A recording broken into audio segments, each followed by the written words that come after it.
Hi! నమస్తే అందరికి. ఇగ మా పిల్లల వాళ్ళ స్కూల్‌లో food fest and science fair ఉంది. అయితే నేను, మా తమ్ముళ్ళు, మా చెల్లి అందరం ఎళ్ళినాము. మా తమ్ముళ్ళైతే ముందుకు ముందే ఎళ్ళిర్రు. మాకన్నా ముందు. అక్కడ వెళ్లి చూసి సైలెంట్‌గా నించున్నారు. ఏంటబ్బా సైలెంట్‌గా నించున్నారని చూస్తే, అక్కడ తనుశ్రీ స్టాల్ దగ్గర సర్వ్ చేస్తుందంట. వీడియో తీసిర్రు. షాక్ అయిపోయారసలు తనుని చూసి. ఈమె సర్వ్ చేస్తుందని చెప్పేసి. నాకైతే డోంట్ అండర్ ఎస్టిమేట్ తనుశ్రీ అని చెప్తున్నట్టుంది తనుని చూస్తుంటే.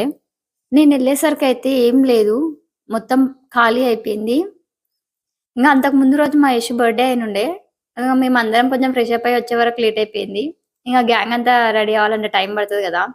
ఇక్కడ కార్న్ అమ్ముతున్నారనమాట. మా తన్వి వాళ్ళు. ఇంగ అక్కడ కార్న్ తీసుకొని తిన్నాము. కార్న్ తప్ప మేమేం కొనుక్కోలేదు. దాని తర్వాత ఇట్లా గాదు ఇగ అని జెప్పేసి యష్ దగ్గరికి పోదాం అనుకున్నాము. యష్ ఏమో తెలుగు దాంట్లో పార్టిసిపేట్ జేసింది. అసలు తెలుగులో చాలా బాగా జేసిర్రు. అండ్ టీచర్స్ గూడా బాగా ఎంకరేజ్ జేసిర్రు వీళ్ళకి. మార్నింగ్